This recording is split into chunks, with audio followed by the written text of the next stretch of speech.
My name is Mike. I'm at Highland Hill Farm. We're at the Cut Your Own Tree section of the farm. And you can see this is some of our fields that we had, and some of the trees are just getting a little too big and they're getting too close to one another. So we'll go through and we'll cut out every other one, or we'll cut out the ones that are too close to each other and try to get some nice looking ones growing up. But sometimes the trees are so close and there's too many of them and we can't do that. And that's what happens on this side. And we went through this whole field and we thought they were too close, and if we would take them out, then we would not be able to get them to come back to be nice looking trees. So we're going to cut them all out. We're going to take out these stumps. After we get them all wood chipped, then we'll go through and take the stumps out. And that's going to be a lot of work to get that out. But we'll get those guys out, and after we get done with that, then we'll be ready for the springtime.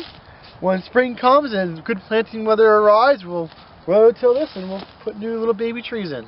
Now, how many trees are you going to put in this field? we're gonna put a lot of trees in here. Okay. And what kind of spacing do you think you'll use for these? Okay, we're not going to do the grid pattern anymore. What we're going to do is we're going to do row runs, and we're going to have the rows where each tree we're going to put the trees in about 5 to 6 foot apart, but the rows are going to be 7 foot apart. So there's going to be more space between each tree than the 5 by 5 right now at its existing. It won't matter when they're small, having on 5 by 5, but when they get big, like those big ones over there, the 5 by 5 is just too close. If we had it by 6 by 7 or 7 by 5, it'd still be a lot better than having it like that. So. And what type of tree are you going to plant in this field, and why? This one's going to be planted with Norway spruce. The reason that we chose Norway spruce is that it's in a little bit of a wet spot and it's a little close to the woods. And we're thinking that since it's wet and it's going to be shaded a little bit more than if it's out in the center of the field, that the Norway can tolerate the wetness the best, so it should have the best results here.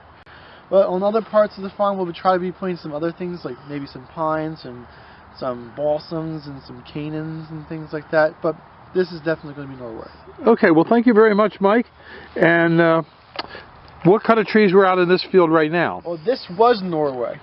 And the Norways did very, very well here. So you're pretty much assured that the Norways will do well here yeah, again? I'm positive of that. Now, are you going to subsoil this when we plant this time, or no? Well, to be honest, we're not going to be digging these guys out, so there's no real reason to subsoil.